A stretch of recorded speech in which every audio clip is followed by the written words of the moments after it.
Hello, Rantbox TV watchers. I am John Clay. Here we are once again to discuss rather interesting and very deep discussions on, well, the music industry at this current time in grassroots venues.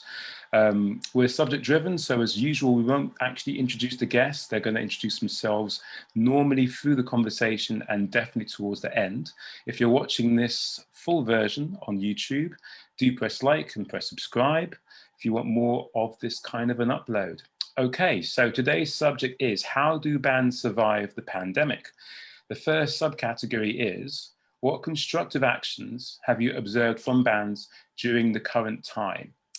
Who would like to go first? So personally, I mean, especially towards the beginning of the pandemic, I think everyone was kind of trying to do their best, you know, to fill in the gap, like the touring gap. So there were a lot of live streams and, you know, live sessions, like brands hosting live sessions. Um, I actually remember I had told my band members, "Oh, maybe we should do a live session, live stream, sorry, because they're doing that in China." And then, like a week after that, yeah, because since it started in China, like a lot of underground DJs and stuff were doing live streams on Chinese social media networks. And then, obviously, I mean, when the pandemic hit Europe and North America and the rest of the world, basically, you know. So I think that was a constructive way how to counteract the whole touring thing. But I think there's a bit of like a live stream fatigue at this point. I don't know. That's what I feel. Another thing is probably like it made artists realize that they have to diversify their income, especially those who are full-time musicians or full-time artists. So I guess like Bandcamp Friday was a really good initiative by Bandcamp, you know, to help artists survive during this time. And another thing that's I also, you know, was like researching and stuff was the whole funding thing, like by Arts Council England. And I mean, I can talk about the like my home country, Malta. They also did some restart schemes for artists, and that personally helped me because it enabled me, you know, to supplement kind of my income now that touring and stuff like that is off the table, eh? So I Sure. think, yeah, you know, funding, translating stuff to the digital sphere, it like the pandemic has served as a catalyst for, you know, driving the whole digital sphere forward. So I guess, you know, we're gonna see the ripple effects in the years to come, Yeah, basically. for sure, for sure. I've definitely noticed you guys and Jen have done a lot of stuff, which it's almost like you've taken to what's happening now in a very quick way. I don't know what kind of meetings you had behind the scenes, but it's been quite seamless in terms of what you've done regarding to, you know, getting through these obstacles, or rather getting over them. Anyone else want to comment on that first question? What positive actions, what constructive things have you seen bands been doing in this time? I also saw a lot of bands doing masks actually as new merch. you know, you have to create new merch that people actually need now, because it's probably the only way they can survive now. You know, other than obviously live streams and all these things for bands. So I know that you know, making relevant merch might help. I've seen that anyway, helping a little bit. I think that, you know, when I first saw that, I thought that's a really good idea. It is a risk because some people might think that you're actually taking advantage of the situation, but it's not negative to be promoting, you know, safe protective gear. And especially because I don't think bands can really truly operate in a bubble like they used to. Not since last summer. There've been way too many social issues now where bands can easily, if they're not careful, be seen as being completely irrelevant to what's going on, for fear of not commenting on stuff, which arguably, if they read up on or maybe researched on, they might actually benefit anyway. So yeah, good point about the masks. Yeah, I Anyone think else? there's a fine line between like, you know, sounding insensitive and, you know, actually doing your best to pass on a good message. Like, I remember there was that whole controversy last year about some celebrities doing a cover of John Lennon's song Imagine, Yeah, I remember. and kind of they came across as totally insensitive because in reality not everyone is in the same boat. Like the super rich, you know, living in their fancy houses are still, you know, enjoying themselves and using their private jets to fly and stuff like that. So yeah, I mean, Kim Kardashian did do that thing where she got like she got her and her close circle to like fly off to a private island and pretend things were normal for a while, which is a privilege that we don't all get. So, but yeah, it's quite sad that these kind of things happen. I mean, the only real positive kind of like thing that you take out of that is that once they make a big PR boo-boo like that, it opens up the conversations of what these people think of us in terms of how they relate to us as people, and what they can also try to get away with that we are actually now more cynical about as a culture. So there is that. Lea, do you have anything to say about that first question? As a first question, it's something that I don't think was really mentioned yet, was I don't know if I would call it per se I guess it is constructive, but people, I know in our case especially, I mean, I can only speak from my point of view, but sort of realizing the importance for, I guess, for better and for worse, of trying to properly utilize a band's social media, and sort of because obviously for us now, and for everyone, it's the main point of contact with audiences and prospective audiences, where, and you know, you not that it's so much of a thing these days, but you do have the odd band that's, you know, think they're too good for that kind of thing, or yeah, and I feel like being forced into having that as your main output puts a lot of makes you put a lot of thought into, you know, like, what am I sharing? And it's obviously there's the compulsion to share more, since you're not or less, depending on different people's social media posting style. But yeah, there's a certain, like, there's going to be a definite change in that, and depending on, again, what kind of person you are, it could either lead to a total cutoff of disengaging with everyone, or else, you know, like maybe over posting to compensate for the fact that you can't say that you're, you know, doing a gig or whatever. Just kind of sort of refining what persona you want to put forward in the, I don't know if persona would be the right, I guess so. But yeah, learning about trying to maximize the reachability of that without obviously being overbearing, which kind of goes into the thing that Janelle was saying about live streams, because after a certain point, everyone and everyone's grandma was doing one. So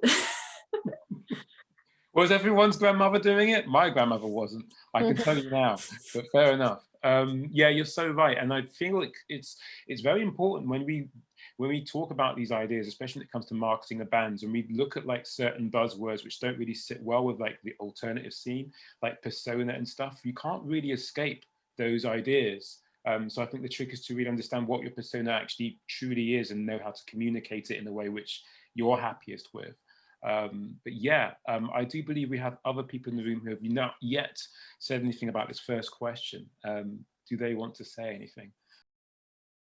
I feel like it's also been quite interesting to see artists sort of take steps in different direct. I mean, I don't know how constructive it is, but I think it surely was effective in a way of reaching bigger audiences. I liked seeing artists bigger and smaller, like friends of mine collaborating. It's been quite awesome to see, quite, you know, unique projects that maybe otherwise wouldn't have happened due to, you know, everyone's schedules, and bands want to focus solely on their stuff, but like through through the pandemic, like I've personally collaborated with loads, like our band, we've collaborated with Birdie's Baby, and we'll do, we'll do things, try and bands will keep, I think, it's a good way to cross over your audiences.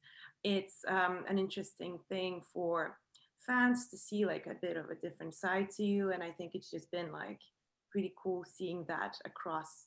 I've seen quite a lot of it, and I thought it was interesting in particularly, yeah, like just engaging more people in what you do and what you, how you are willing to sort of open your possibilities during this time and, do things you maybe otherwise wouldn't have.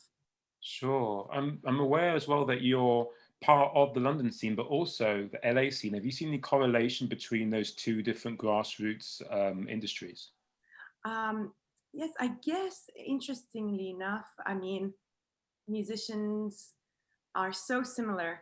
Like, that's what I've learned over being a part of two separate sort of music scenes is we all have that in common. And I think what I've been lucky enough to witness in my friends is this like amazing resilience. I feel like a lot of my musician friends have shown, and they were like, you know what, everything around us sucks, like, but no one's gonna take what we do from us, at least not yet.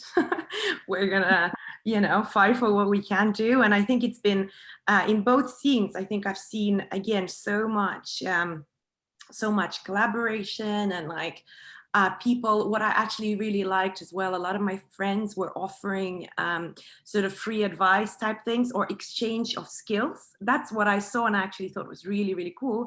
I saw a few of my friends post on social media like, let's do exchange of skills. Like, I'll give you an hour guitar class, and I would happily, like learn more about Pro Tools and things like this. Like, people were just trying to sort of stay connected, get more skills. I feel like a lot of us, as soon as this started, was like, I definitely wanted to, like perfect certain skills or take on new stuff. So in this sense, I feel like musicians have shown a lot of like adaptability and wanting to just keep doing what we can. And in both those music scenes, yeah, I feel like that general sort of sense of we just have to keep working and find ways, like the girls have mentioned as well, of just utilizing whatever resources we have at hand and trying to make them work regardless of the circumstances. So I think that was definitely cool to sort of see happen and I'm particularly talking about like independent bands, artists, musicians. Yeah, it was really, really interesting to witness that and still be seeing that. And we're still all kind of evolving and finding new ways to stay relevant, So. Yeah, very, very well put points there. Matt, you were going to say something else. Yeah, no, I mean, first of all, I just want to say it's a fantastic point about that I wasn't that aware of about the what I think one of the best takeaways from the pandemic has been, which is the concept of mutual aid, and this idea that, musicians will directly collab and do this kind of barter type trading of skills, which is fantastic for growing community. Is a really wonderful sort of takeaway. And it kind of comes around to the other thing that I was going to say with regard to this, which is that the pandemic has, in a way, I feel like been kind of a crash media and communications course for the entire music industry, like suddenly everyone's got to be media savvy because, I've had friends who've made it because they've gigged 3 times a week, every week of the year, and they've just through hard graft made it into the public domain. But we're now in a situation where it's simply not good enough anymore, not for the moment at least, maybe one day, but right now you just can't. Sure. There's quite a bit to be said on that, and I think we'll definitely come back to it in a more relevant question later on in terms of community and its power. Al, do you have anything to say on that first question before we move on? Yes, I think that again, you know, because of what I do, I tend to see things with sort of like broad lights in a way. And I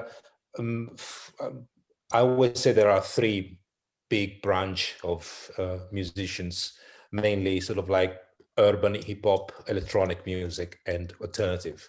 And then whether it's rock, punk, and everything is the same thing, is kind of a behavior. And now I see finally sort of alternative bands, and sorry for the word alternatives, just to use it as a container, like bands, guitar bands and everything. Finally, they're starting to sort of like approach social media. Which is great, but it's very important that they stick to it and they use this opportunity to really dig into it, because in the last decade, right, there's been sort of like entire genre that completely occupied a particular platform. You know, I'm thinking about the connection between Vaporwave and SoundCloud. We're talking about gigantic numbers. So these people they went in with love towards platforms and social media, whether it's Instagram or whatever, and they just took over and created these gigantic communities. And the numbers are astronomical. They're just astronomical. And unfortunately, sort of like alternative music, more or less just watched. Now, when I'm saying just watched, I know that you could pick up any example of any band that is huge, whether it's on YouTube and everything. But as usual, it's sort of like, unfortunately, alternative music moves in as sort of like, kind of like wild dogs in different direction. There isn't a sense of community. There isn't, because unfortunately, alternative music is kind of still have that kind of like, we are the band, you are the fans. But other genre, you can't really, is a blur, between, the DJ, the fan, the producer, you can't really, especially in hip hop, is almost nothing, the difference. Now, unfortunately, the music carries that. So they don't think as a pack, right? And you need to be a pack to actually go and change a platform, like again, like lo-fi hip hop did with SoundCloud, getting kids that had millions of views and everything. I'm talking about millions, like tens or 100 millions, without being signed, without even selling music, because it didn't give a shit. So that's what alternative music should do now. This is the opportunity to actually say, okay, what do we want to do as a group? What do we like, even like, and decide, for example, that you don't like YouTube and you decide to attack another platform. Now, this is not something that you decide together. It's just sort of like a question of number. It's kind of like brute force that comes with experiment and everything. And now you're forced to experiment. So I really hope that in the next 6 months or a year or two, suddenly find out that there is a place for alternative music that just bans the platform, whatever that is. Maybe it's a new one. It can be, there's so many, Matt, so many of them, from Discord to whatever. It's really is about sort of like brute force, right? But going in separate direction without having a sort of like an idea, it doesn't get you anywhere. But you will because now you have to, that's the difference. Yeah, there's a whole video in some of the stuff that you said there, because prior to, say, 2015, I'd say that ultimately my experience of, like, say, alternative, for want of a better word, music, it was very much like different pockets of people working quite individually. But from what you talk about in regards to other scenes, particularly hip hop, that whole blur between the audience and the performer is just, it's not really an issue. Like it's very much, people can come and go in a certain way. But yeah, there are a few notable exceptions. I mean, what you do, what Josh Cooper does, there's quite a few exceptions. But yeah, it's the bit. I wouldn't call them exception. Unfortunately, I'm forced to look at the numbers. And if I look at the label that does alternative music and a label that does hip hop, in terms of sale on Bandcamp and everything, it's just.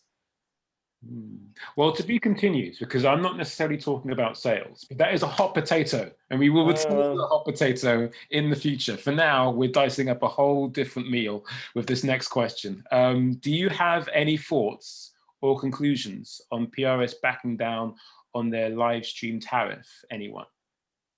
Yeah. When I finally read that, I was definitely relieved. When I first read that they decided to put these tariffs on these live stream, it was we were already all on the ground trying to survive, and PRS just kicked us in the teeth. Just like, here we go. You're already on the ground, and here we go. That's for you. Why? Why did they even think this could have been a thing, and that we were going to be like, yeah, sure, makes sense? No, it does not. To even think about it, like, understand the royalties side of things.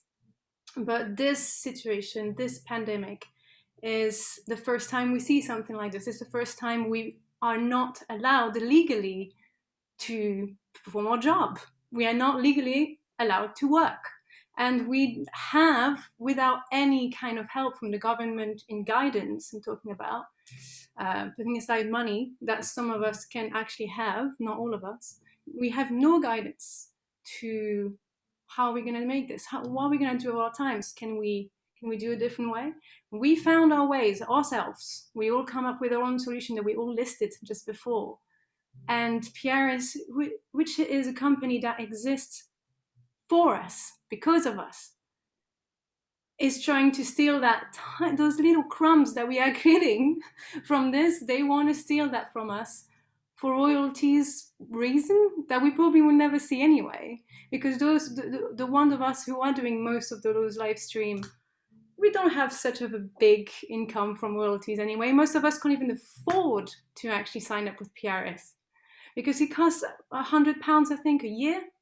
Yeah, it's so quite poignant and timely that you bring up this perspective regarding that conclusion, especially with what Al was saying before, because arguably before the pandemic, how would this situation have played out?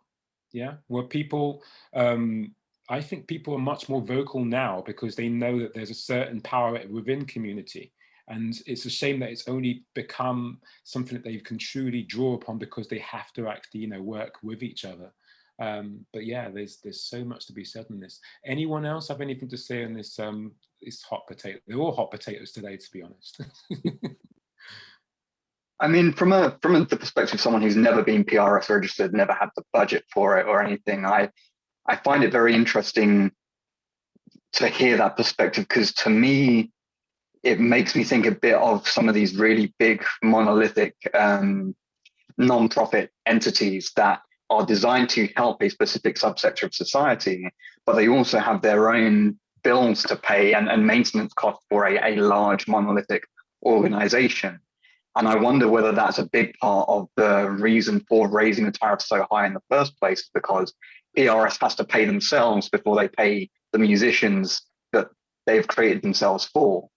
Yeah, this was brought up in a video, that Independent Music Week video that I was scrabbling around on in the comments, and we were all basically just like commenting on it. But essentially, and I'll put a link to that video in the description of this one, but everyone was kicking off. But what was really powerful is that the promoters were, it started off with a guy called Dave who said, I'm basically not going to pay the tariff. And then we all started saying in the comments that no one should pay it. And then it was like, what, maybe 2 days later? But PRS said, we're actually not going to do it anymore. Like, you could see the fear. Like, you don't do this in Independent Music Week, let alone any other time outside of a pandemic. It may have been able to slip under the radar, like so many other things that they have not been, questioned about. And that's simply because there's been less of a sense of community. And that's only really happened because everyone now can see what happens once music is curtailed in this way. Does anybody from, say, GENN have anything to say about this particular?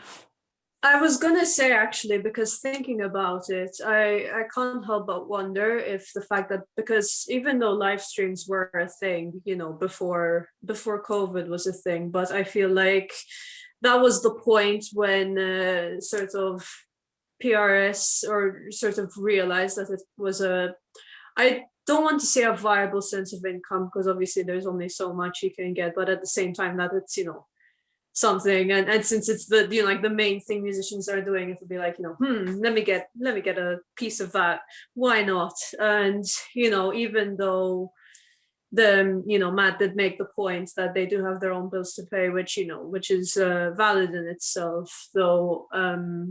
I think additionally that people are also streaming more, for example, which is something that's, no, I'm not sure PRS do streaming actually, but people are listening to the radio more, and that's basically, and although and at the same time they do also do like the rights from gigging, which they did lose, so there's a bit of, obviously, but then at the same time you also consider that PRS are more they're on more stable ground than an individual musician would be. Someone who say they were getting all their money from gigging, and then they lose it, and then they find one thing and they suddenly get that kick in the teeth, being like, give me, I want my £45, or you don't get anything.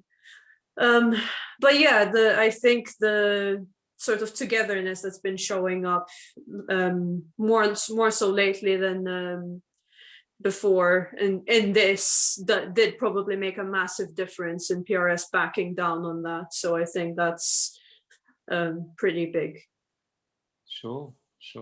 Anyone else? Can I add that I just think it's also interesting, obviously, all backlash, and the way they managed to sort of take it back. And I think they've introduced, I just read a little bit about it, but they've introduced certain limits to how much a stream is going to generate, and provide people with opportunity for the free license and things like that. And that again shows that really they weren't thinking about financially disadvantaged artists, independent artists. They could have easily implemented those when they were, well, firstly, they probably should have sort of proposed it somehow, because that was, I think, a big scandal too, is how it wasn't really negotiated. It wasn't really introduced as a proposal. It was just laid on the music scene as something to deal with. But I feel like how they have sort of handled it post scandal has shown again, the artists that are actually the most in need are the ones that lose the most out of things like that put by companies like those. So I think it was interesting to see how they've quickly changed their conditions, and because that is possible. If your stream generates less than £500, I think that's what it is, you can get free license, and it is most people that are streaming right now, it's bands, independent bands, and it's just been an interesting way to see how these things had to finally be adjusted to those who've actually been at a disadvantage the most from these sort of rules. Yeah, I mean, there are other organizations like PRS. It's just that they have the most sway, and they do have the power to work like a quasi-government and not, as you say, seek consultation. That was one of the main things that we picked up on, and I kept on going on about in that video, and there's a link to it in the description. But essentially, how can you introduce a law without talking to the people that are going to be expected to uphold it? It doesn't make sense. But yeah, I think we could move on, but I have a suspicion that, Anna, you said there was a lot you had to say, so we may have just hit some of the iceberg of that. Do you want to say a bit more before we move on? Actually, just one more thing, kind of linked to what Aiym just said, which is that they didn't think about those smaller artists who were going to be the ones really suffering from that new law, and that how in comparison from them you have all of these, not so many, but you do have those companies such as Bandcamp who are realizing the situation. They are addressing the problem. They're like, okay, we could do something to save the people why we exist. We exist for them. They're all struggling, we know, and we want to do something to help. In the meantime, they also, as we mentioned, they also have to make sure they can survive too. by doing like Bandcamp Friday. I think this is amazing. This kind of opportunities and show that they care and they're trying to make it slightly easier and better. And Yeah. Paris failed to do. They could have implemented, or at least, as you said, discussed it, but also showing that they know, okay, but those guys though, maybe we'll have to see how far we go with this slow, and try to make it work for the ones who might not necessarily make it work, and who are struggling, trying their best, and they completely failed to do that. There's something to be said about how PRS began and who runs it now, and how Bandcamp, relatively new, began and who is still running it. You know, their needs and their queries and their way of being is going to speak volumes about what it is that brand represents, let alone how it can be useful for the community that it's, you know, purporting to support. Jen, I'm very aware that you haven't said anything about this particular subject, and do you want to say anything before I move on? To be honest, I think everything kind of was mentioned. What I was actually thinking when you were mentioning kind of a monolithic institute, I mean, it's the same issue with streaming platforms like Spotify. I mean, they did a half-assed job with, you know, adding the whole PayPal link, like, so that people can donate, but actually, you know, not like you know, there wasn't any institutional change. Like, so it's kind of the same thing in it, like the rich keep getting richer and, you know, the artists keep on struggling, I guess. And this whole COVID situation has amplified that whole, you know, kind of class struggle in a way. So Sure. This PayPal thing appearing on Spotify is like, well, this is where you see something is wrong when you need donation on the streaming platform to support the artists that you're currently streaming on the same platform. Yep. Yeah. It's very inconsiderate. It's like, why don't you maybe pay the artists more? Exactly. Then nobody would need to donate. Yeah, I mean, it really feels like the artist is being expected to follow the similar route of your average YouTube or whatever content creator of Patreons and donations and this and that and the other, which is a valid way of making money, but it's a really great way of stepping out of the problem. As somebody who could do something about it, be like, yep, you go and make it for yourself. We're just going to stand over here and continue raking it in anyway. Did everyone see that article with Gary Newman talking about how he made about £37 out of a streaming that he did? And everyone kind of, well, Facebook being what it is, but people thought that Gary Newman was trying to be greedy, saying, hey, you know, I'm Gary Newman, I'm supposed to get more money out of this. When really what he's saying, if you look at it, is that artists who don't have millions of streams are getting a lot less from Spotify. And obviously, this is something that we've all known, but I feel that that kind of a story is getting more traction the more we go further into this pandemic, because it makes it more prevalent that we not only just question these things after a 9-to-5 job or whatever is come home to, we get to really try and organize ourselves and try and motivate some change out of it. But anyone else read the article? I don't know. No? Okay. Well, I guess it's another link for me to post in case. I've read the other one where like the head of Spotify, like the founder was like, well, you should create more content. Like that was his reasoning.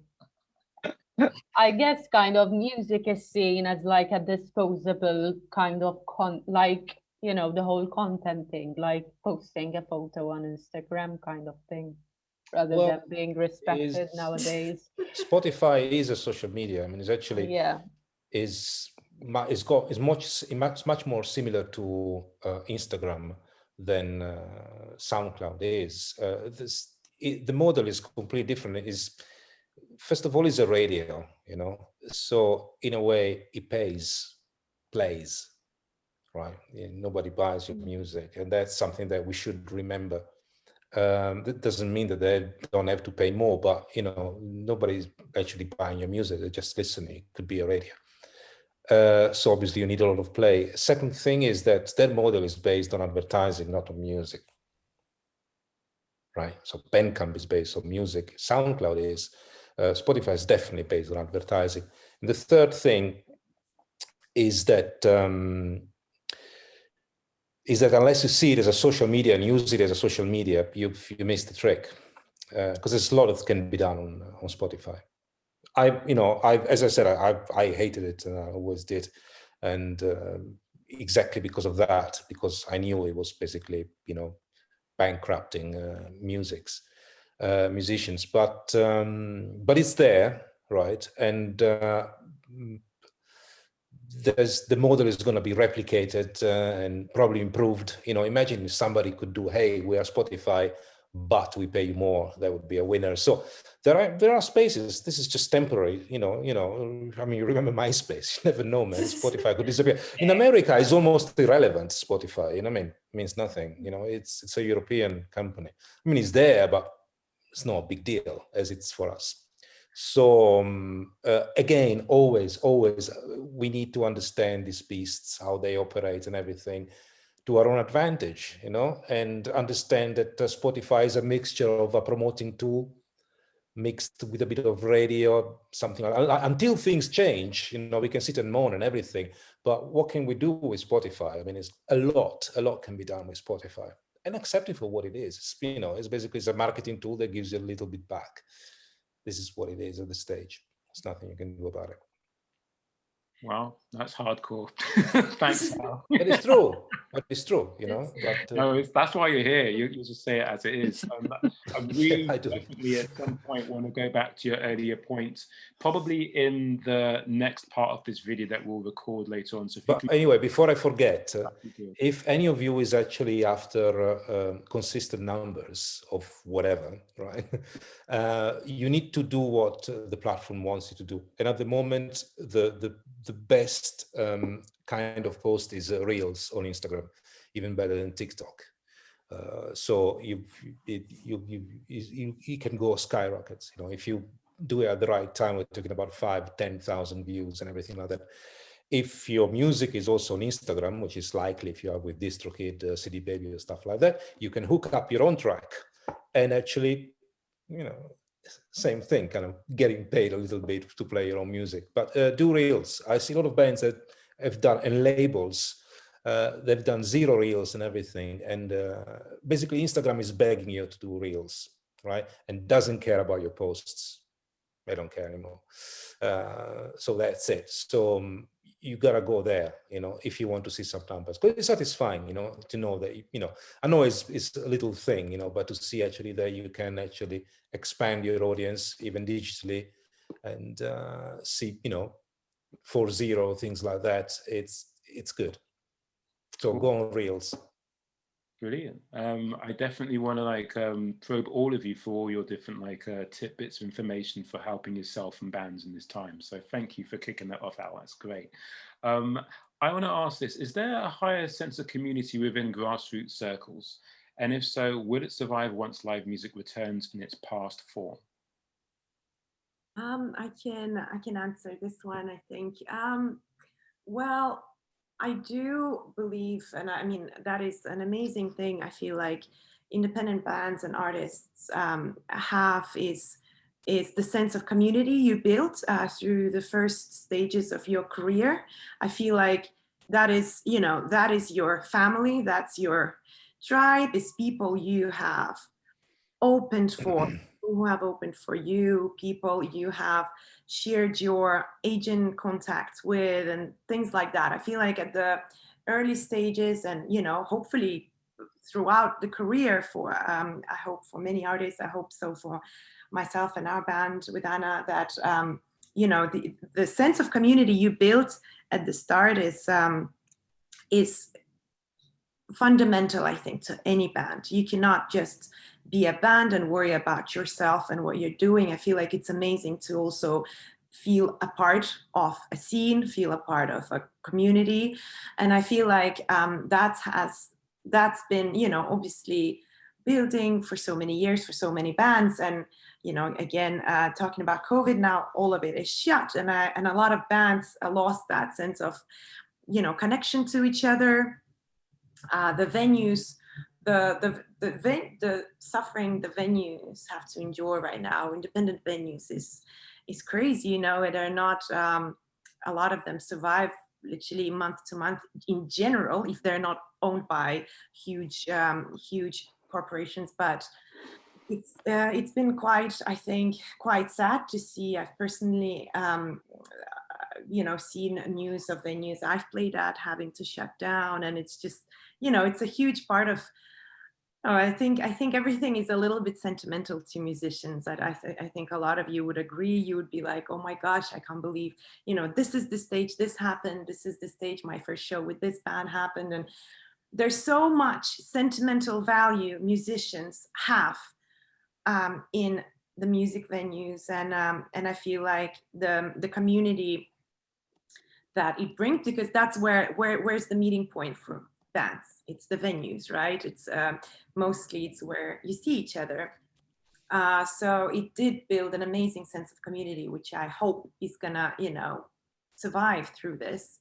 And especially, yeah, like I said, being a part of LA music scene as well, like I'm pretty big on the jam scene, which is a great family. And it literally, like, some venues feel like home to you. You go there and you're amongst friends, you're in a safe space, you you respect every single person there. And so I feel like it has over the years, I believe the community that these venues have built around them. I mean, obviously there's decades, right? There's decades of certain eras, people leave the scene, but there's always like a family attached, I think, to a venue, attached to that city's music scene or something. So I think, again, seeing how resilient musicians have been, and even some venues, and there's been loads of crowdfunding as well to save the venues.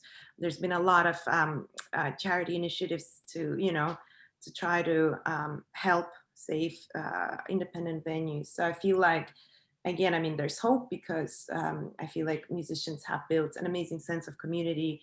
Not built, they've always had, and then they, are able to stay connected. But yeah, of course, the numbers show now that I think 90% of music venues, independent music venues, are gonna be not gonna be able to survive this, which is absolutely heartbreaking, because it's also, these are the kind of venues that also offer all up and coming bands their first step. These are the kind of venues that let bands get on that stage, that let bands introduce themselves to the public. And with these, because obviously huge venues will survive and they're backed by huge companies, but it's those small venues that are so fundamental in any musician's career. It's where you start, so it's gonna honestly change a lot for independent scene again. If those are gonna be gone, where musicians gonna have their first show? So it's kind of, it's not like you're going to have like your first gig at the O2. Do you know what I mean? It's like, yeah, I remember my first gig supporting, like, I don't know, Jay-Z. Like, that's not going to happen, So it's ridiculous. It's ridiculous. Yeah, it's absolutely, it's kind of looking a little bit grim now as I'm talking about it. I'm like, oh gosh, what's going to happen? But as it is. Does anyone else have anything to say about that particular point of view? Well, yeah, I think kind of the same way, in a way that I think, at least I really, really hope that we're going to keep this sense of community, for two reasons. First of all, because, well, as you mentioned earlier, we saw that, with PRs, for example, this sense of community, we can change things. We can, stop some stuff that we might have just not really had the energy to fight for before.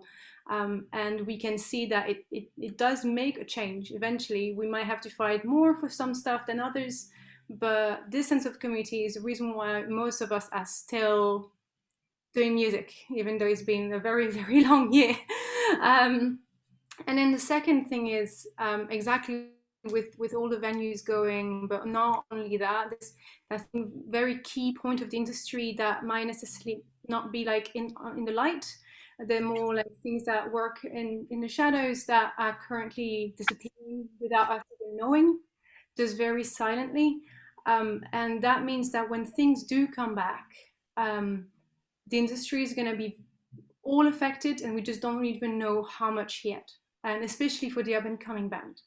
And so I truly believe that we're going to need this community and this help from everyone who are still there, because it's not going to be a healthy, a healthy industry for a while, and we're going to have to rebuild it.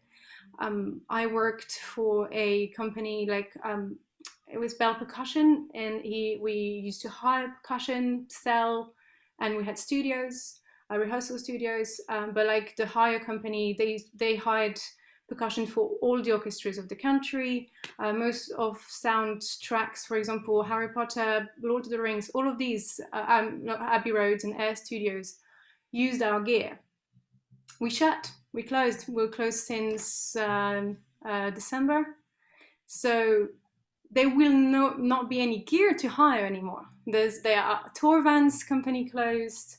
Most of the other hire company are about to close. So there will not be any gear, any backline. Most of sound engineers have left. So it's not just the venues, there's so many things that usually actually work more in the shadows that are gone. So we're gonna definitely need all the help we can get to rebuild it once we can. Sure. Yeah. In the second part of this video, I definitely intend to talk about the different people that you talk about working in the shadows, because it's not just musicians. You've got DJs, you've got photographers, you've got directors. There's all sorts of different aspects of this that's been affected. And I don't know if you guys get pissed off about it, but every now and again, like the government, well, they don't do it now because I think they know they can't do it, but every now and again, the government will try and put out a success story about a certain kind of venue, which, as much as I love classical music, that is just one aspect of the live music industry. And as much as I appreciate theatre, that is one aspect of the entertainment industry. Whereas when it comes to grassroots venues, there has seemed to be a lot more effort that's had to be put into getting the government to see us, you know. But any particular viewpoint on that rant that I've just had there, or that question, is very welcome now. I mean, I've got a very strong opinion in this area, actually, because I've had quite a lot of involvement with it. I'm going to sort of start off with a little bit of pre-roll on, isn't it very interesting how much stock the UK specifically has put in their music industry? Like, we won the 2012 games partially off the back of the UK's part in the global music scene. It was a huge part of all of the promotions and the opening ceremony and everything. And yet, you know, under the leadership of the guy who like spearheaded that, like Boris, we've seen it just absolutely tank. And we really, I think it's so important, this sense of community that we've developed. We need to hang on to it. And not only that, but we need to have long fucking memories, because this goes from way, way before the pandemic. Back in, oh God, I think it was 2015, a really great music venue on Tin Pan Alley, otherwise known as Denmark Street, got shut down, the 12 Bar. And I was an active part of the occupation that took over the 12 Bar after they closed their doors for good. And we actually played the final night of music before the police came along and kicked the doors in to reclaim the building. And I think these kind of actions, this anger about the loss of spaces to play, we need to hold on to that, and we need to reclaim spaces, however that's going to be. If it has to be pseudo-legally, I don't see grassroots music having an extended lifespan if we cannot have spaces to play in. And the government, as far as I know, is not interested in helping us do that. Yeah, we talked about this on the video that we first did together. There'll be a link for that at the end of this one if you're watching it on YouTube. I'm so aware that we're running out of time, but does anyone else have anything to say on that particular point before we move on to more thornier and just as relevant issues? I mean, what Matt mentioned kind of reminded me of what happened in our home country of Malta, where venues started shutting down, and you immediately realize that young people, like teenagers, are now kind of not forming bands. I mean, that makes you think, innit? Because if there aren't any spaces where you can actually go and see a band and get inspired, like, you know, that whole kind of scene just dies out, basically, which is part of the reason we had to move to another country, because there aren't any opportunities over there, because like big corporations are taking over these spaces just because, you know, of money and corruption and shit like that. So yeah, it's a very real thing that can happen on mainly, and then I have seen it firsthand. Like there are like a max of 5 venues left in the whole country, which is crazy.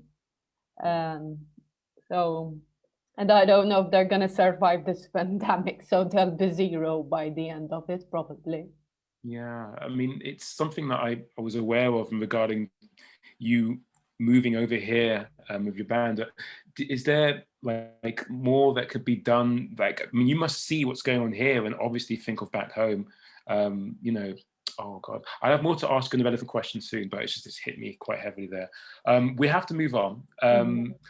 I guess this is that question. What advice, if any, would you give to musicians who feel disconnected from any particular scene or social network?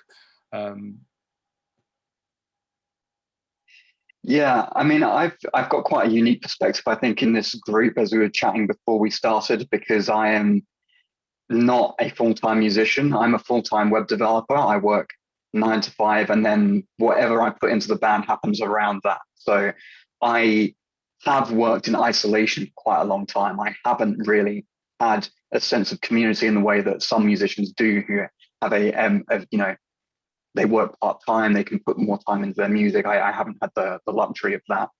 And so in a way, the pandemic really helped me reanalyze that position. And the biggest piece of advice I think I can give is sort of, especially if you have a body of music already, sit in your head for a little bit and have a good think about what is it. It's a very kind of hippie sounding kind of thing to say, but like, who are you as a musician? Like, I think it really is a very helpful question to ask yourself and think, when I write music, when I perform, when I put lyrics to paper, what am I trying to say? Because if you know what that is, then you can share that with other people, not just through your music, but through everything else you do. And, you know, as somebody who worked in a branding agency, so I've had a lot of exposure to the idea of branding communications, like the understanding how you message yourself really is key, especially when the only way to do that is online and through online communities. And kind of second to that is, once you know who you are, you can kind of better identify who the communities who are your allies are as well. And that is really kind of where you start to be able to find community when you're sort of outside of the world of full-time musicianship. You need that. You need community. Musicians can't exist without it. Yeah, I mean, if that's being a hippie, then bust out my like pair of flares. I'm with you, because when it comes down to it, like, even though it's like you're almost sounding like another example, like say you're heading like a rock and roll workshop. I think everyone can run their own workshop if they just like want to really figure out who they are before even like putting pen to paper or picking up the guitar. If you haven't really figured out more of yourself, then what can you really put out there? And yes, you can learn as you go along, but I think you could easily get away with maybe something which is maybe subpar before this time of now quite intense analysis about the self. So it can only really help musicians really truly express maybe a more worthwhile message for themselves as well as other people. But yeah, anyone else have any particular thoughts on what could perhaps be better for musicians to know, those who are disconnected? I mean, I guess kind of personally, I mean, um, I always feel like I'm an outsider, if that makes sense. I mean, because especially, I mean, I need to give a bit of background because, like, I started out like in this whole industry or whatever it is when I was 13. So being a 13-year-old girl on stage, I always felt like an outsider in a very male saturated industry. But personally, I guess like online communities really helped me, like, I don't know, the Afghan, for example, and communities like that, you know, which help you kind of connect with people who have a similar mindset from, you know, different parts of the world. I think communities nowadays have been translated online, partly because of COVID and partly because of the digital era we're living in. So I think as a musician, you shouldn't kind of limit yourself to physical communities or a particular scene, especially if you feel that you're not welcome in that particular scene, for example. So I don't know if I make sense, but that's my experience at least.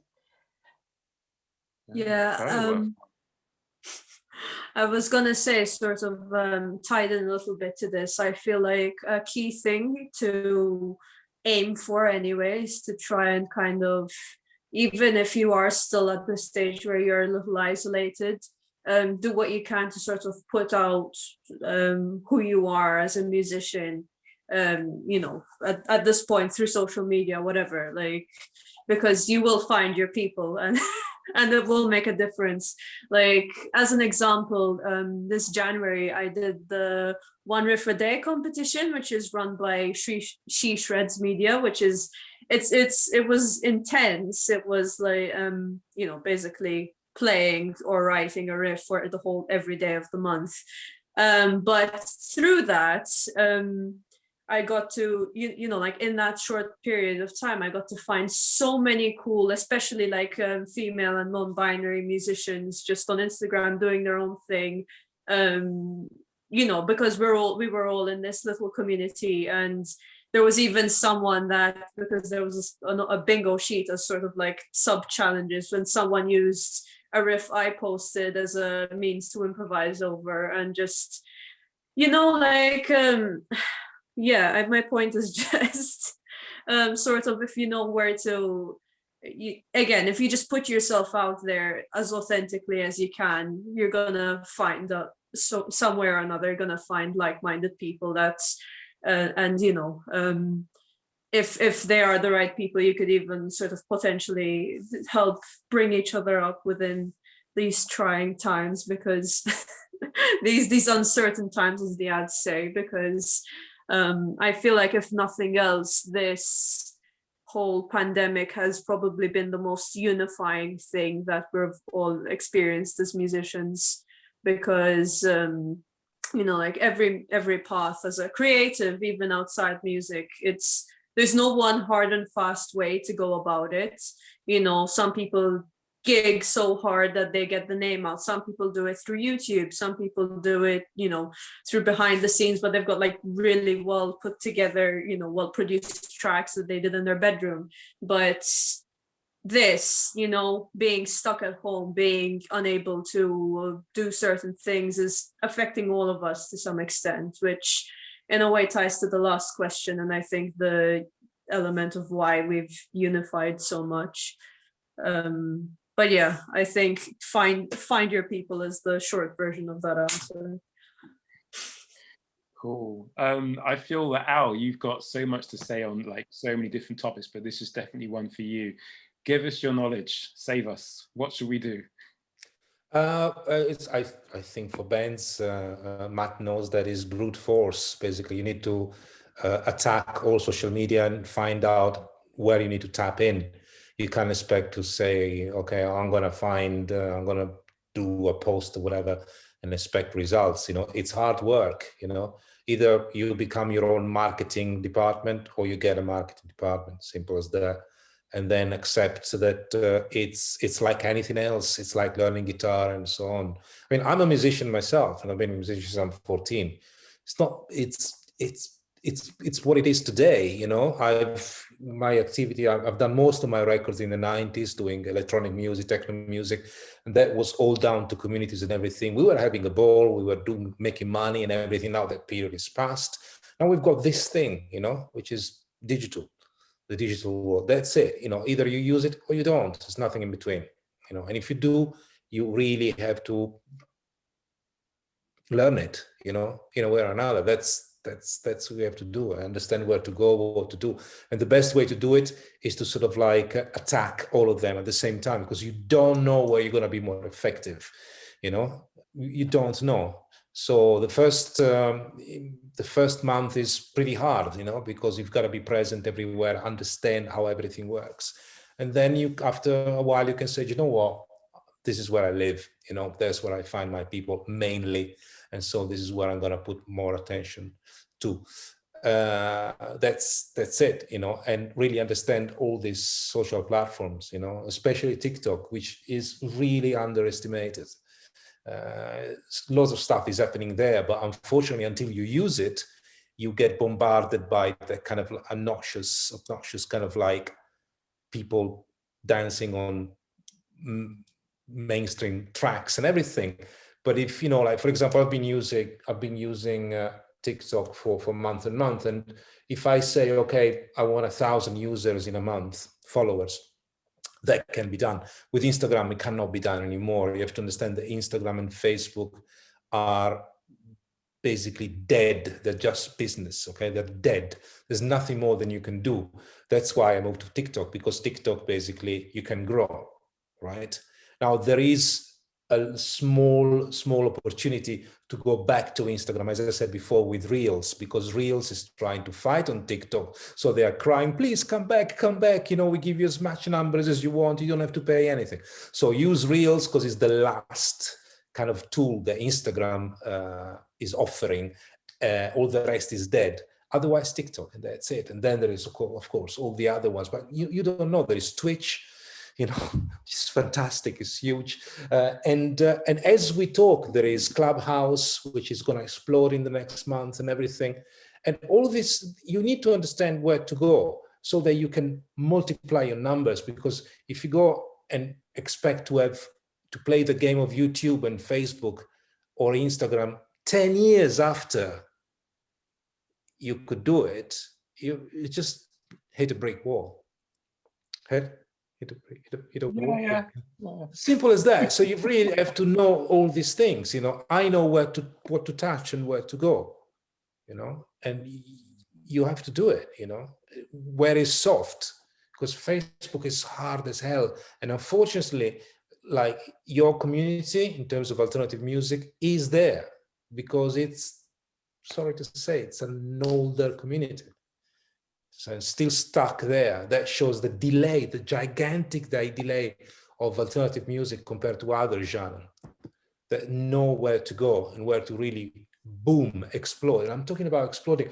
And unfortunately, until you bump into these numbers and you see what other people are achieving, you won't sort of like connect to it. Because I know that, you know, you're looking at me like, well, what is he talking about? TikTok and this and that, Reels. But it's true, you know, at the end of the day, is the final decision. It's like, who is marketing my music? Right? Who is marketing your music? You think your music doesn't need marketing? Fine. Wait until somebody saves you. But otherwise, if you really want results and you're eager to get results, you need to market your music. Market your music. It's you know, it doesn't mean, I'm not debating now where and what, you know, and how shitty Spotify is and everything. Marketing is, it's a single word. It's like, you need basically to be seen. Find out where you can be seen, study where you are more effective, and somebody has to do the hard job. You know, somebody has to say, wow, this is really hard and I'm doing it, you know. And if you don't, then it's okay. I mean, but, you know, you're not marketing yourself. Simple as that. And marketing is free. Isn't it fantastic? You know, like 20 years ago was just, you couldn't do it. Just, you couldn't. Now you can. So that's the beauty of the digital world. So take that, you know, and really do it.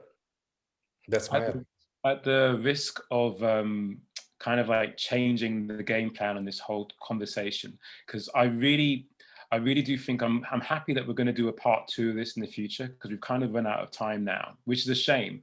Because I know, Lea, you definitely have something to say about my 5th question. But I know if we open that Pandora's box, then we won't actually leave. There's a lot to unpack in that one. A lot to unpack with that. So what I will say is this, especially in light of what Al's just said, because I do know for a fact that Luke from Falseheads has some very different views as to how TikTok works and what bands have to become in order to use it, which is why I'm kind of on the knife's edge even saying some of this. But I don't want to really bring that up all here now. There will be another part. So now is the time for me to encourage your inner capitalist to come out. If anyone's got anything that they've basically like released, it can be a single, I don't know. Now is the time to tell people via Rantbox TV where to buy it and what it is. Anyone? Okay. I actually had a properly like fancily weaved way to make the single we just released relevant to the next question. So that will have to happen at some point. But GENN have just released a single called Feel, which you can find on YouTube, on Spotify, on all the stuff that we've talked about today. And I think it's pretty cool. So hopefully you will think it's pretty cool as well. Cool. Yeah, and we're releasing an EP on the 30th of March, and it's available too, you know, on our website. Oh yeah. GENN, the band, it's GENN, by the way. Just in case you think I named the band after me, I didn't. It means craziness in our native language. So yeah, so you can check our new stuff out on gentheband.com, yeah, and .bandcamp.com. The band, GENN the band. Yeah, we're GENN the band on all social media platforms. John the band's a different one. John Chef. No one knows yet. That's Yeah, that's our elevator pitch. Thank you. Plugging over. Yeah, plugging. The succinct elevator pitch. I am a fan anyway. I'll make sure that your links are in this video description. I have to give a shout out to Lou Smith, who basically, he filmed you guys at the Brixton Windmill. And if it wasn't for him, I wouldn't really know anything about you. And it's his birthday the other day. Yes, so, happy birthday, Lou. In a distant time when gigs used to happen. Yeah. Once upon a time. We have 2 members from Dorja here, and I think it's time for them to sell their stuff. Dorja, what's going on? Well, we actually are also really, really excited to have quite an exciting release. We have managed to record an EP throughout these turbulent times, but we were really, really lucky. We're actually double lucky because we managed to play a full successful tour like a week before the pandemic hit. So all in all, we were just discussing the other day that 2020 actually wasn't that bad for us because we managed to tour, and we're also releasing an EP, which is quite exciting. It's with our new lineup. Ollie is a bass player on it and a producer. And we've also got Alex, a new joining member of the band this year as well, and Rosie. So we have an exciting EP coming out in April, and we have started the pre-sales and everything, and we are going to be releasing a lot of like exciting content for that release. I think you need help for dates. I'm in charge of April. Yeah, so we have our first single and music video coming out on the 12th of March called Ghost Town. Then there will be another one called Dust early April, I think it's 2nd of April. And then the 16th of April, the EP called Persephone will come out. And yeah, as I said, those songs have been written during this whole pandemic. So it's kind of a dark sound ahead, and quite apocalyptic, you know, lyrics and stuff. Obviously we've been inspired, yeah, we were excited about that. And we are so Dorja, and we are Dorja Band on every platform, and our website is dorjaband.com. Awesome. I look forward to checking this out because obviously, like full disclosure, I haven't heard your music, but Ollie is normally on this like video series and he's talked you up after each episode. So it's now time for me to sort my shit out and check it out. Also because Persephone, I mean, isn't that a Greek? Yeah? Yeah, so it's a Greek goddess who I think she was Zeus' daughter, and she was like the whole deus of like rebirth and all that. And she was taken away by Hades in the underworld, like kidnapped. And he forced her to marry him, so she became the queen of the underworld. But once a year, she was permitted to go back on Earth, and that's when things, you know, as the whole rebirth process, so spring basically happens. Okay, well, thank you for the little mini kind of like reburst on like Greek mythos there, which I normally pride myself knowing, but I thought for a moment, did she say that word? I don't know. But yeah, sounds cool. I want to know more about like what's going on, Matt. Like, you're in the band. Tell us everything. Stop being so quiet. What's going on? Yeah. Embarrassingly, the reason I know the name to Tiffany is because I've been playing Hades a lot recently, and she's one of the bosses you fight. Yes. So yeah, I'm Matt. I'm in a band called Hearsepileup. We are in the process of releasing an album, which is our first full-length album, an assemblage of songs from our entire 10-year career thus far.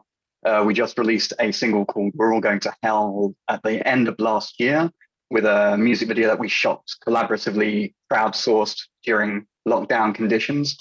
And whilst you're checking that out, we're gearing up for the release of our next single, which is going to have a interactive music video that I'm currently live blogging the development of at the moment. So no release date just yet. It's my first computer game, but once I have a decent idea of a delivery time, I'll give you a 6-week window on the release of the single. Wow, there are like fireworks going off in my head, let alone behind my eyes. Thank you for that insane kind of knowledge. Wow, your own computer game and interactive video. I can barely say the words. Thank you. Sounds great. Al, sell some shit. What do you have? He's disappeared. He's gone. I think he just left the chat. Yeah. He's that anti-capitalist. He won't. Well, I'll do some of it for him. Al is a fantastic guy who runs various different media, most notably Public Pressure. I will put a link in the description so you can see some of the stuff they do when it comes to, well, giving a voice to people who aren't necessarily part of particular scenes sometimes. You know, he really does try and, like, you know, push that kind of elements of, well, promoting artists that need that kind of like help. For now, I have to say thank you to everyone for joining us.